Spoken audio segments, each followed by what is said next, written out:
का व्रत हम कब करें, 6 जून को अथवा 7 जून को। स्पेशली मेरे बारे में पूछ रहे हैं कि दीदी आप कब करोगे निर्जला एकादशी का व्रत, आप मुझे बताएं। और जो लोग पहली बार व्रत करना चाहते हैं, क्या निर्जला एकादशी व्रत से शुरुआत कर सकते हैं कंटिन्यू, या फिर एक ही व्रत करना उनके लिए लाभकारी होगा। जैसे कि माना जाता है कि निर्जला एकादशी सबसे बड़ी एकादशी मानी जाती है और इसे भीमसेनी एकादशी के नाम से भी जाना जाता है। तो क्या सिर्फ एक व्रत कर ले तो पूरे 12 महीने के व्रतों का पुण्य फल हमें मिलेगा, कि इस एकादशी से कंटिन्यू हमें रखना पड़ेगा, फिर हम बीच में इसे छोड़ नहीं सकते हैं। और ज्यादातर ये भी प्रश्न है कि जो लोग कंटिन्यू एकादशी का व्रत करते आ रहे हैं उनको भी ये व्रत निर्जला ही करना होगा, क्योंकि वो तो पूरे 12 महीने का करते हैं, यानी 24 एकादशी अधिक मास की भी मिला के 26 एकादशी हो जा रही है। तो क्या उन्हें भी निर्जल ही करना है कि जल फल या पानी पीकर करेंगे। और मान लीजिए जो बीमार हैं, जो दवाइयाँ खाते हैं, या फिर जो बीच में पानी पी लेते हैं, फलाहार करते हैं, उनको ये व्रत करना उचित है या फिर बिल्कुल ही इस व्रत को ना करें। कैसे करें, बहुत सारे सवाल आपके निर्जला एकादशी व्रत से संबंधित आए हैं, तो उन सभी सवालों के जवाब इस वीडियो में हम आपके साथ शेयर करेंगे। नमस्कार, वेलकम टू माय चैनल, मैं हूँ मनीषा। दोस्तों, निर्जला एकादशी की आप सभी को हार्दिक शुभकामनाएं। ये देखिए, पूरे वर्ष की एकादशी व्रत करने का पुण्य फल प्राप्त होता है, इसमें कोई संदेह नहीं है यदि आप नियम से एकादशी व्रत करते हैं तो। क्योंकि जैसे इसका नाम है निर्जला, और जैसे कि इसका नाम भीमसेनी भी है, क्योंकि जो 5 पांडव थे, जिसमें युधिष्ठिर, अर्जुन, भीम, नकुल, सहदेव, तो इनमें जो भीम थे उनसे व्रत नहीं रखा जाता था, तो इसलिए उन्होंने सिर्फ एक एकादशी व्रत करते हुए पूरे एकादशी व्रत करने का पुण्य फल प्राप्त किया था। तो देखिए, निर्जल का अर्थ है कि बिना जल और बिना अन्न का। तो यदि आपका सामर्थ्य है, श्रद्धा है, आपका शरीर आपका साथ देता है, तो बिल्कुल आप ज्येष्ठ मास के शुक्ल पक्ष की जो एकादशी है इसे निर्जल ही करें, आपके लिए कल्याणकारी होगी। और जिन लोगों ने किसी भी व्रत को नहीं किया है, किसी भी एकादशी को नहीं किया है, तो आप निर्जल एकादशी पहली बार भी कर सकते हैं। ठीक है, तो आप निर्जल करें।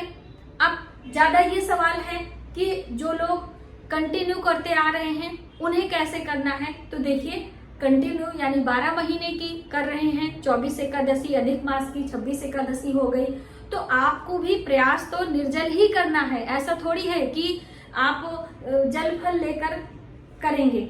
नियम है कि आप भी निर्जल ही करें।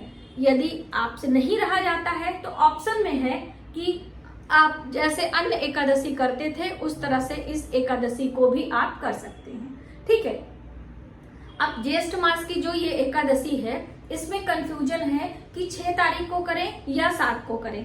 तो देखिए, आपके प्रांत में जैसा भी हो रहा है आप इस तरह से करें, हमारा तो यही मानना है। और रही बात हम लोगों की, आप लोग पूछ रहे थे कि दीदी आप लोग कब से करोगे, तो हम लोग 7 तारीख को करने वाले हैं। 7 जून को निर्जल एकादशी का व्रत करेंगे। उसका कारण क्या है कि हमारे वेदों पुराणों में ये भी बताया गया है कि जब एकादशी 2 दिन की पड़ती है तो आप दूसरे दिन की एकादशी यानी कि त्रयोदशी युक्त एकादशी का चयन करना हमारे लिए ज्यादा उत्तम बताया गया। वैसे तो 10वीं युक्त एकादशी हमारे लिए कल्याणकारी नहीं है, ये मैं अक्सर आप सभी के साथ शेयर करती हूँ, लेकिन एकादशी आपको सुबह से लेकर शाम तक यानी रात्रि तक मिल रही है, पूर्ण एकादशी है, इसमें कोई संदेह नहीं है 6 तारीख को। लेकिन जो 7 को है, क्योंकि जो लोग 6 को करेंगे वो लोग भी पारण दोपहर के बाद ही करेंगे, तो अब 1.5 दिनों का व्रत हो जा रहा है। ऐसे में यदि आप एकादशी 7 तारीख को चुनेंगे तो आपके लिए ज्यादा हितकर होगा। अब ये मैंने आपको पहले ही बताया कि यदि आपके प्रांत, आपके एरिया में जैसा लोग कर रहे हो, आप उस तरह से भी करके व्रत का लाभ ले सकते हैं। ठीक है, पूर्ण श्रद्धा भाव से किया गया व्रत आपके लिए हितकर ही होगा। तो आप 7 तारीख को व्रत करें और 8 को व्रत का पारण करें। लेकिन क्या है, जो एकादशी का व्रत है वो 3 दिनों का माना जाता है, जिसमें कि आप एक दिन पहले 10वीं की तिथि का मान्य करते हैं, दूसरे दिन एकादशी का व्रत करते हैं और तीसरे दिन द्वादशी में हरिवासर का समय छोड़कर हम पूजा पाठ, दान और ब्राह्मण भोजन को करने के बाद स्वयं पारण करते हैं शुभ मुहूर्त में। ये होता है। तो अब जो लोग 6 तारीख को करेंगे वो 5 तारीख को दशमी के नियम का पालन करेंगे और उस दिन दशमी तिथि है भी। अब जो लोग 7 तारीख को करेंगे वो 6 तारीख को दशमी के नियम का पालन, यानी कि उस दिन हमें नहाए खाए जिसे आप आम भाषा में बोलते हैं, तो आप उस दिन लहसुन प्याज का त्याग, चावल का त्याग, सब्जियों में सेम, मसूर की दाल, बैंगन और मांस मदिरा तो बिल्कुल सवाल ही नहीं उठता है। इन सब चीजों का त्याग करते हुए सात्विक आहार लेते हुए व्रत शुरू करेंगे। आपको बाल धोना है तो आप एक दिन पहले ही धो लीजिए। शुद्धता से और पूर्ण श्रद्धा से आपको व्रत करना है। हर एकादशी पर भगवान विष्णु और माता लक्ष्मी की ही पूजा की जाती है, तो आप अपने घर में माता लक्ष्मी और भगवान विष्णु की पूजा करें। जिस दिन एकादशी आप करेंगे, चाहे 6 को करें अथवा 7 जून को करें, उस दिन आप निर्जल, जितनी देर हो सके उतनी देर निर्जल व्रत करने का प्रयास करें। 4 पहर, 8 पहर, 2 पहर, 1 पहर, जितना भी आपसे बन पड़े, 1 पहर तो कम से कम आपको निर्जल करना ही चाहिए। यानी सुबह सवेरे उठें, स्नान ध्यान करके भगवान सूर्य को 1 लोटा जल दें काले तिल मिलाकर, और फिर अपने पूजा मंदिर में भगवान विष्णु, माता लक्ष्मी की पूजा करें। हो सके तो पीले पुष्प और पीली मिठाइयों का भोग लगाएं। ऐसा नहीं है कि आप निर्जल हैं तो भगवान को हम जल और फल नहीं अर्पित करेंगे, आपको करना है। माता तुलसी के विरवा के पास एक दीपक अवश्य लगाना है। उनकी परिक्रमा भी हमें करनी है। और कहते हैं कि एकादशी पर यदि हम पीपल वृक्ष की जड़ों को सींचते हैं और परिक्रमा करते हैं तो हमारे लिए कल्याणकारी होता है।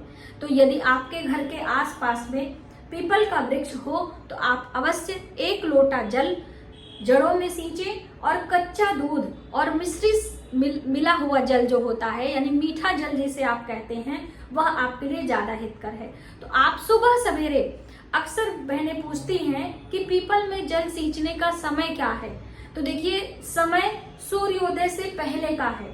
सुबह सवेरे सूर्य उदय से पहले ही आपको पीपल की जड़ों को सींचना है और उसी समय आप एक दीपक भी लगा सकते हो, क्योंकि सूर्य उदय नहीं हुआ है तो दीप दान का भी महत्व माना जाएगा और आप दीप दान कर सकते हो। यदि सुबह सवेरे आपसे नहीं हो पा रहा है तो संध्या के समय, सूर्य अस्त के बाद गोधूली बेला में आप 1 लोटा जल और पीपल की जड़ों में डालकर एक दीपक लगाकर परिक्रमा करें। अब परिक्रमा की संख्या 8, 7, 11, 21 ये आप चयन कर सकते हो।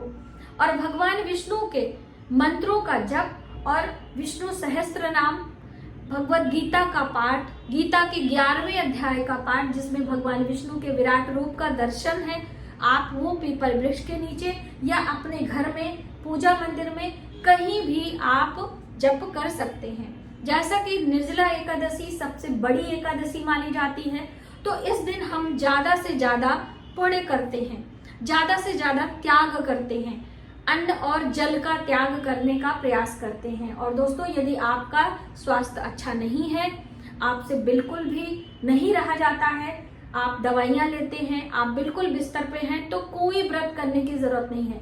आप अपनी दवाइयां, अपने जो भी आहार आपके डॉक्टर ने आपको सजेस्ट किया है, आप उसको खाते हुए कोशिश करें कि प्याज लहसुन ना हो।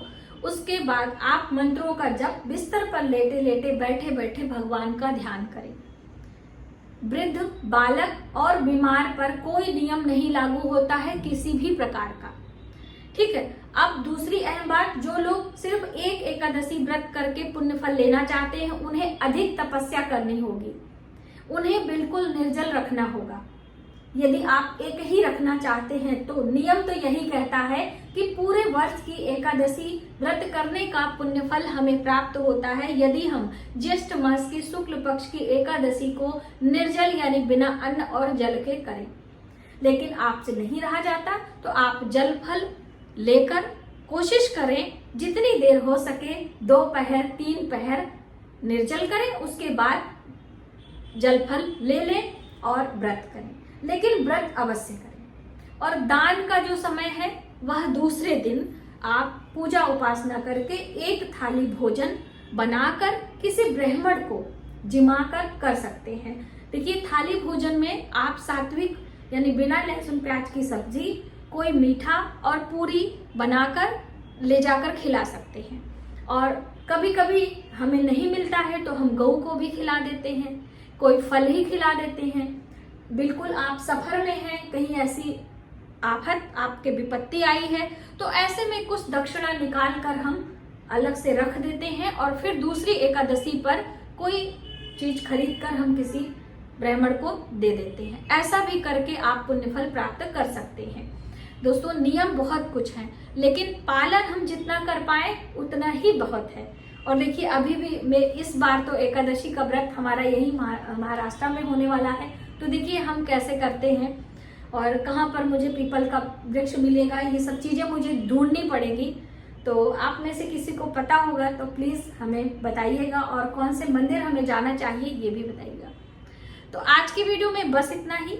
यदि हमारी जानकारी आपको थोड़ी सी भी हेल्पफुल लगे तो प्लीज वीडियो को ज्यादा से ज्यादा लोगों में शेयर करें, आने वाले वीडियो के लिए सब्सक्राइब करें। मिलते हैं एक नई जानकारी के साथ नए वीडियो में। तब तक आप अपने परिवार का ख्याल रखें। जय माता दी।